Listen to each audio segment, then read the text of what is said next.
In this video, I'm going to show you how to start your propane grill when your igniter button does not work anymore. So my situation, this grill, it's a little bit old, but it still works pretty well. But the problem is that this igniter button, when you push it, it no longer clicks and makes a spark. So I need to pull this out and replace it. But I need to use this right now. I don't want to wait to fix this. So this is going to show you how to get it going.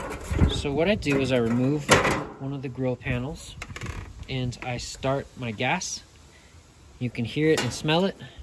And then with a long lighter, go ahead and light it.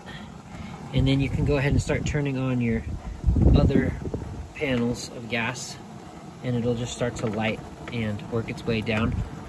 You can give it a little quick blow of air if it's not jumping over to it, which that does happen sometimes. So now everything is lit.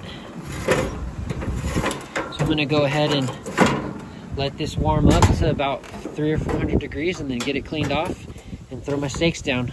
Hope that video was helpful for you. Thanks for watching.